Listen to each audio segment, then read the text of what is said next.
I was on a road trip across the states, heading to meet my family and a few friends on the West Coast. During the journey, I arranged a cabin stay just for one night. The plan was a brief 10 to 12 hours there, eat dinner, shower, sleep, then hit the road early the next morning. When I arrived, I'd been driving for 9 hours and was extremely tired. However, the cabin was far more remote than I had pictured. Whether it was just the middle of the night and the woods making it seem that way, it was definitely not what I expected. I had assumed it would be part of a group of other rental cabins, but it stood completely alone. I parked on the gravel in front and went inside. Oddly enough, the front door didn't match the cabin style. It wasn't a problem, really, but it was quite noticeable, and I thought it was a peculiar choice. It was a modern, heavy door, while the rest of the cabin was old wooden construction. Anyway, the cabin consisted of just a single room where the bed, a small kitchen area, couch, and TV were all squeezed into the limited space. It had a very old-fashioned feel. I didn't delay getting dinner ready, eating, and then preparing for bed.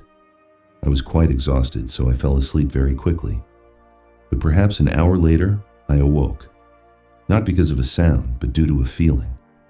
I know it sounds strange, but upon waking, I felt inexplicably uneasy. I sat up and listened for a moment to ensure it wasn't a noise, but the cabin was silent. Still uncertain, I glanced out the window beside me. I didn't expect to see anything, but when I looked out, I could instantly spot something moving in the woods. It took me a few seconds to discern what it was, but based on how the figure moved, I was fairly certain it was a person. Why would they be out here? I'm not exaggerating when I say it was absolute darkness outside. The forest was thick, and no moonlight or starlight penetrated. I could only watch for about 30 seconds before they vanished completely from view. I remained by the window for a short while, waiting to see if they reappeared. But after 5 minutes, I lay back down. The next day involved a long drive.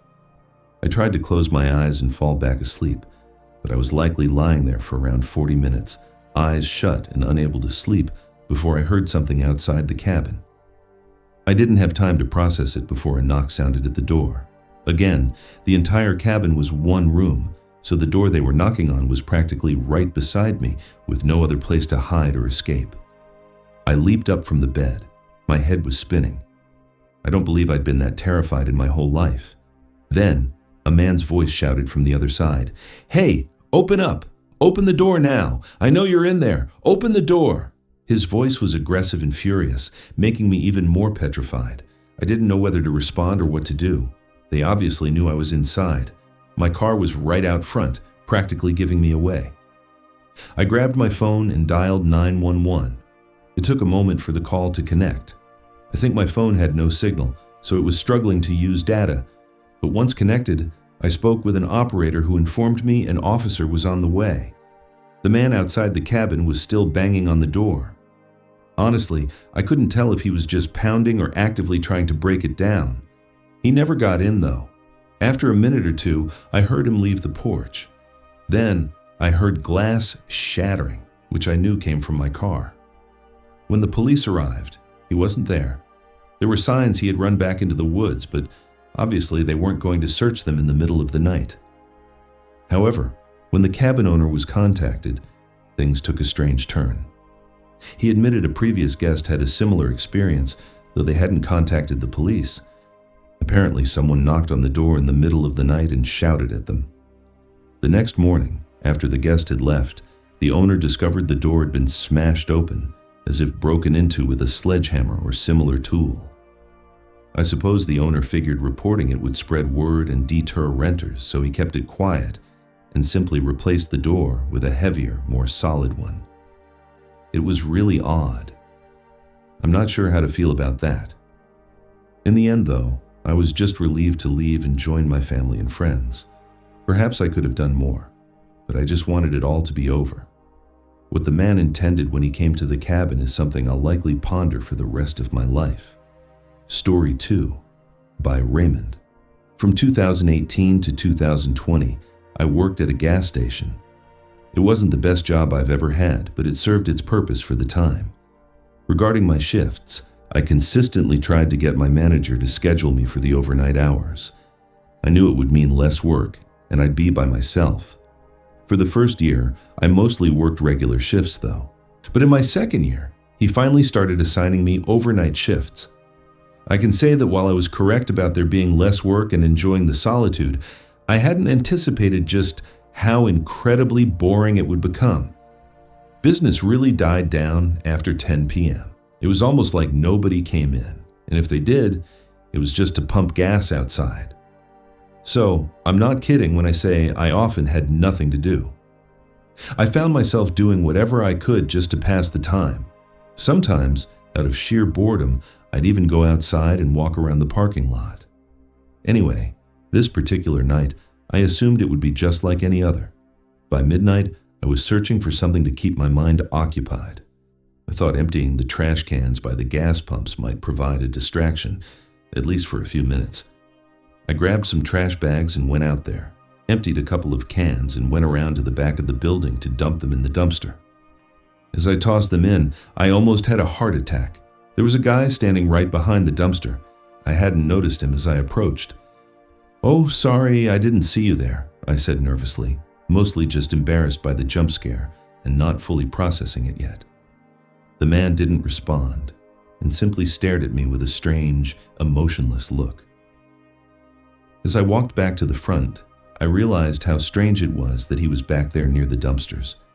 He didn't appear to be homeless or anything, so what could he possibly be doing back there?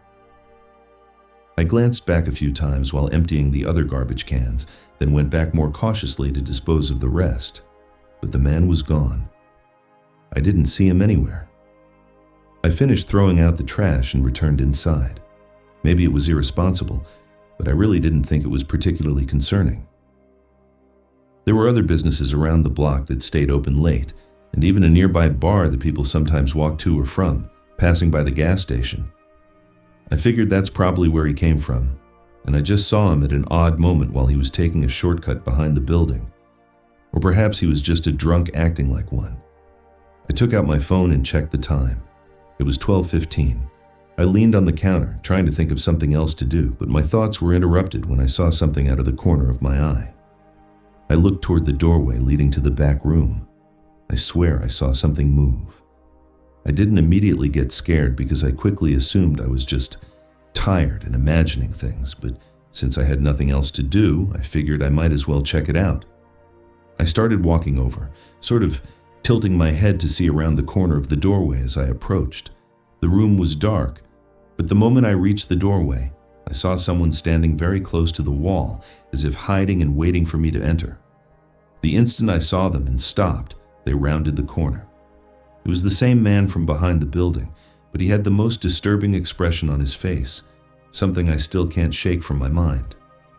It was a mix of rage and insanity. I barely got a glimpse of the knife in his hand before he swung it toward me. My reactions took over. I jumped backward, hitting a shelf behind me before sprinting out of the store. I ran quite a distance away, then called 911. As I stood on the street, I couldn't really tell if the man had left the store or not, as it was quite foggy that night. Naturally, though, the man was gone when the police arrived. My best guess is that he was actually a crazy homeless man, despite how he looked, and probably intended to harm me and take whatever he wanted from the store. Alternatively, he could have just been completely insane, driven by an urge to do something terrible that night without any provocation. Who truly knows? I quit sometime after that and never heard anything else about it since. Story 3 by Anna M. This night, I was just relaxing at home, nothing particularly interesting going on. I was sitting on the couch, watching TV, staying up late to make the most of the long weekend. I should mention I lived alone in a typical suburban house. I'd had a pretty bad breakup a few months earlier, and after it was over, I decided to keep the house instead of selling it. But that's a story for another time. It was around 10 or 11 p.m., and I was drinking a cold can of Budweiser when a sound came from out of nowhere. It sounded like a knock, but not on the front door, which wouldn't have made sense at this hour anyway. But it was from behind me, like in the back of the house. I left the TV running and walked around to investigate. It sounded to me like something tapping on a window, but that couldn't be right, so I figured maybe something had fallen over. I walked through the hall, peeked my head into the family room and then the kitchen, but there was nothing visible anywhere. So I returned to the couch. I might be slightly less cautious than most people because I really didn't think anything of it. I didn't care what it was. I was sure it wasn't important. I stayed on the couch for a while longer, still drinking and relaxing, before I heard it again, tapping on a window. After hearing it the second time, I was almost certain that's what it was. I got up and went around to check the other rooms again. This time, however, something felt immediately wrong.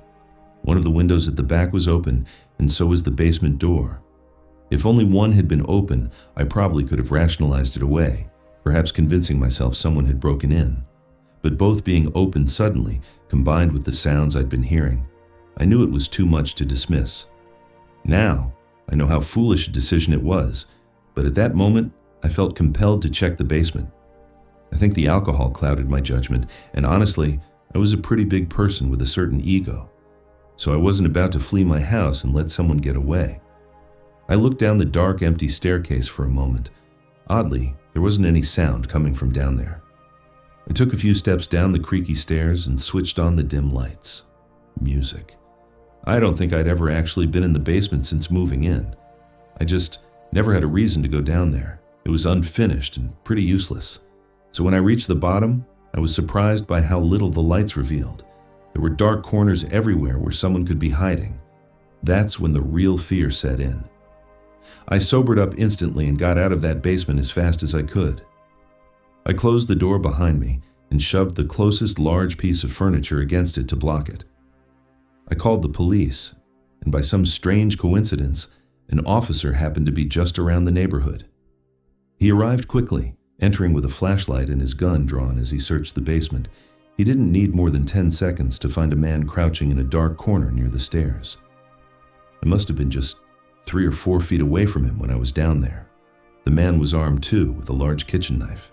Thankfully, though, he didn't resist the officer and was apprehended easily. As for why he broke in, it baffles me. The man claimed he was just seeking shelter from the elements, which made no sense since the weather outside was quite nice. And based on what they discovered, the man wasn't even homeless. He had an apartment downtown and held a regular job. That was probably the closest I'd ever been to having my life ended. And it's really disturbing how completely unexpected it would have been, and for no apparent reason. I guess this serves as a lesson never to let your guard down too much, even on a night that seems completely uneventful. Story 3, by Anonymous. This had to have been only 5 or 6 weeks ago. It was spring, and it was raining quite a bit, so I spent a lot of my time inside, away from the rain. I had some work papers to complete, so this night I was at my desk in the living room, working on my laptop. I was really tired, and even with coffee nearby, it wasn't enough to keep my eyes from feeling heavy. Every couple of minutes, I'd lean back in my chair, stretch, and rub my eyes to wake myself up before returning to work. However, one of the times I leaned back, I saw something beside me. I nearly jumped out of my chair. There was a face outside the window directly across the room. What was even creepier, the person was staring right at me and didn't flinch when I saw them. They were just standing there, their face pressed against the window, smiling at me. I stood up and stared back at them, still shocked at seeing them there. Before I could say anything, they moved away from the window. I wasn't exactly an expert on being stared at through a window, so I didn't know what to do. I had never seen the person before in my entire life. Eventually, I walked up and looked out, but whoever it was gone. I could see their footprints in the mud leading through my yard and into the trees. I backed up and just stood in the middle of the room for a moment to collect myself. I figured if I just made sure they were gone, I'd be able to continue my night without getting too freaked out. I quickly put on my rain jacket, opened the front door, turned on the outdoor lights, and stepped outside. It wasn't raining too hard, so I could see fairly well. I walked over to the window they had been standing under. It was kind of weird seeing the inside of my house from that angle. I could see my desk where I'd been sitting and the whole room, perfectly lit. It was just a little unsettling seeing it from that perspective, knowing someone had just been staring at me from there. It gave me chills. I looked back down at the footprints in the mud and decided to follow them for a bit. Thinking about it now, I know that was dumb. I don't know what I was thinking. I followed the trail just up to where the trees started getting thicker, and then I noticed something. The footprints were facing toward my house. That was where they had come from, which meant there were no signs of them leaving. My heart rate increased as I figured this out. I turned around, now getting really scared and wanting to run back inside. But when I faced the window again, a person was now standing inside my house, looking out at me. I didn't hesitate, running down to the road and pounding on my neighbor's door. They woke up and let me in, calling the police for me. No one was there when they arrived, but they found the back door had been forced open, which likely happened just as I went outside to look around. If I had stayed inside and faced that sick individual directly, I don't even know what he would have done.